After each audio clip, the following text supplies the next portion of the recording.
Hey all it's Sunday morning. நேற்று night எப்போவுமே நாங்கள் டின்னர் முடிச்சுட்டு இப்போல்லாம் அப்பார்ட்மெண்ட்டில் இருக்கிற ப்ளே ஏரியாவில் வாக் பண்ணிட்டு தான் வந்து தூங்குறோம். ரொம்பவே ரெஃப்ரெஷிங்காக இருக்குது. மில்க் பார்த்திங்கன்னா மில்க் பேஸ்கெட்டில் நான் வந்து ஆர்டர் போட்டுறேன். ஸோ வீட்டுக்கே வந்து வச்சுட்டு போயிடுறாங்க. கொஞ்சம் கன்வீனியண்ட்டாக இருக்குது காலையில் எழுந்த உடனே. வீட்டில் பாவக்காய் இருந்தது. ஸோ இந்த மாதிரி கட் பண்ணி வெயிலில் வச்சுட்டு லன்ச் டைமில் எடுத்து நீங்கள் குக் பண்ணும்போது கசப்பு கம்மியாக இருக்கும். பட் சமைக்கும்போது ஆயிலில் போட்டு நல்லா கோல்டன் ப்ரௌன் ஆகிற வரைக்கும் வதக்கிட்டு அதுக்கப்புறம் எடுத்து சமைக்கணும். இன்றைக்கி பிரேக்ஃபாஸ்ட்டுக்கு பூரி, சிக்கன் குழம்பு, பூரி மசால் பண்ண போகிறேன்.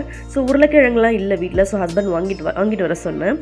எனக்கு சிக்கன் குழம்பு, அவங்களுக்கு பூரி கிழங்கு.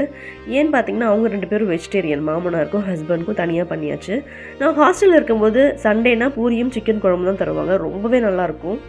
ஸோ சாப்பிட்டு முடிச்சுட்டு லன்ச் பார்த்திங்கன்னா பாவக்காய் புளிக்குழம்பு, ரசம், அப்புறமா வந்து பீட்ரூட் பொரியல், சாதம். எனக்கு சிக்கன் குழம்பு தான். மாமனாருக்கு ரசம்னா ரொம்ப இஷ்டம். சமைச்சிட்டு கவுண்டர் டாப் க்ளீன் பண்ணிவிட்டு பாத்திரம் வாஷ் பண்ணிட்டேன்.